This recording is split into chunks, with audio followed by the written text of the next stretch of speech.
মহিলারা সন্তান জন্ম দেবার সময় অনেক সময় আঘাত পান এবং সেই আঘাত থেকে একটি অসুস্থতা তৈরি হতে পারে। এটির নাম হচ্ছে ফিস্টুলা এবং এই আঘাতপ্রাপ্ত মহিলাদেরকে বিশ্বের বিভিন্ন জায়গায় বিভিন্ন দেশে যাদের সামর্থ্য নেই এগুলোর চিকিৎসা করার, তাদেরকে চিকিৎসা দেওয়ার কাজে নিয়োজিত রয়েছে একটি ফাউন্ডেশন, একটি স্বাস্থ্য সেবা কর্মসূচি নাম ফিস্টুলা ফাউন্ডেশন। আর সেই ফাউন্ডেশনের প্রধান কেইট গ্র্যান্টের সাথে আমরা আজকে কথা বলবো। Kate, welcome to our show. Thank you for having me. We want to talk about Fistula Foundation, and before that, I would like you to explain to our audience what is fistula? Well, fistula, strictly speaking, is a medical term that refers to a hole between an internal organ and the outside world that shouldn't exist. Obstetric fistula, the kind that we work on, is a childbirth injury. It happens when women stay in obstructed labor, sometimes for as long as a week. It leaves them incontinent. That's the very bad news. The good news is with a trained surgeon, the incontinence can be repaired. The holes that were created by that childbirth that had gone on so long can be sewn up, and that woman can be given back her continence and really her health. According to one estimate, more than 1 million women have been suffering in the world from fistula, right? This is true. This is true. In fact, the data that you refer to is recently published and estimates that there are at least 1 million women in sub-Saharan Africa and Southeast Asia that live every day with untreated fistula, meaning they're incontinent. Again, most of those women could be cured if they only had access to surgery. The countries where you work, your foundation works, Bangladesh is one of them. Bangladesh is one of them. We've got a wonderful partner that works in Cox's Bazar, the part of the country near the border with Myanmar. And we've got a really strong partnership there with a terrific organization, Hope Hospital, Hope Foundation. But we do work in another 18 countries, 4 in Southeast Asia. So in addition to Bangladesh, we also work in Pakistan, Afghanistan, and Nepal. And the balance of the countries we work in is in sub-Saharan Africa. Basically, fistula happens in places where women don't have access to emergency obstetric care. So if you, your wife, your mother, your sister were giving birth in this country, if I were giving birth in this country, in the US that is, and stayed in labor for a day or longer with the labor is obstructed and not progressing, here you'd get a C-section. In fact, I had a C-section. My son was born that way. Unfortunately, a woman that lives in a rural part of a poor country wouldn't necessarily have access to that emergency obstetric care, that C-section that basically relieves that labor, leaves the woman usually healthy and often also with a healthy baby. So even if a woman at the time of her childbirth does not get C-section and gets injured and fistula, it can be cured, right? Yes, that's the very good news. Not all women can be cured, but anywhere from 80 to 90% can usually be completely cured. A trained surgeon will basically go and sew the holes up, the holes that are in, there's not a nice way to put this, in a vagina, in a rectum, things in a bladder, the holes that were allowing bodily waste to leak are sewn up, and that woman is given back her continence.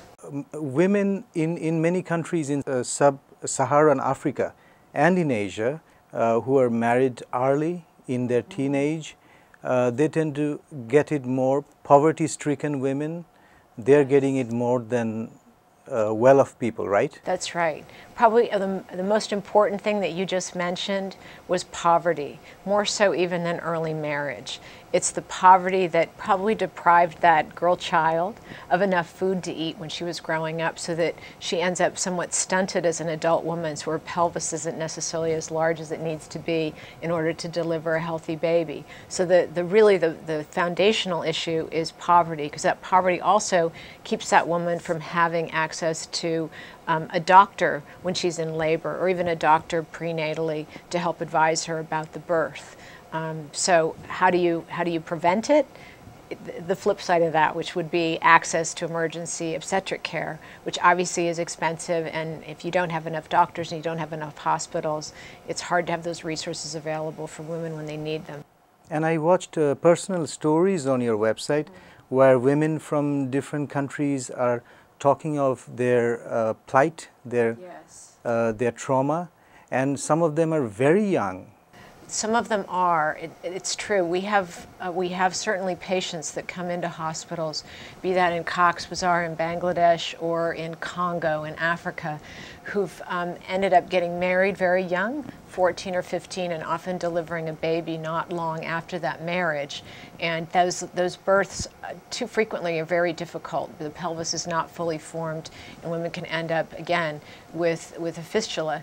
They can also actually, die in childbirth as well. There's other things that are bad consequences of early childbearing in addition to fistula. So yes, and the stories are very moving.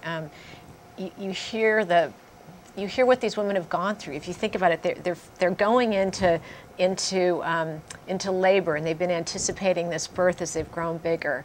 And for most women, whether you're a woman here or you're a woman in Asia or Africa, the idea of giving birth to a child is a really exciting thing. It's going to be one of the best experiences of your life, or at least that's what you hope.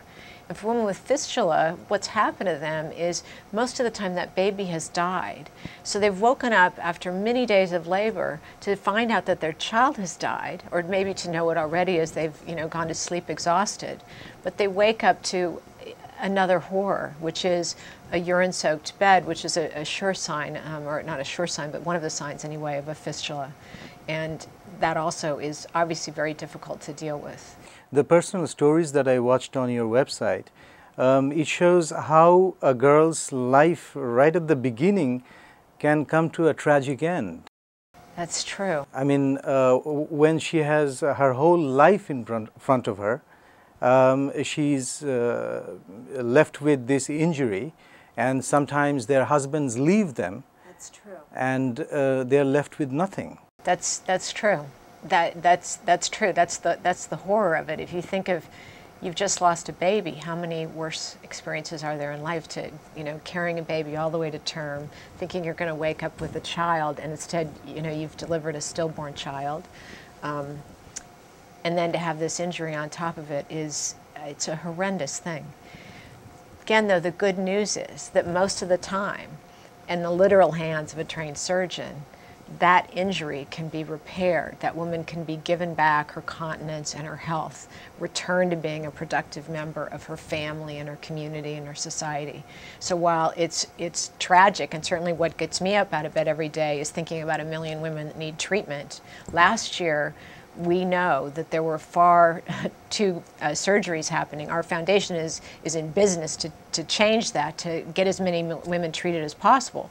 But data that we looked at globally, it looked like fewer than 20,000 cases were treated last year against a population of 1 million women. There's obviously a huge gap between 20,000, less than 20,000, and 1 million, and that's what we're motivated to fix, is to try to get as many women the treatment that we know can transform their lives.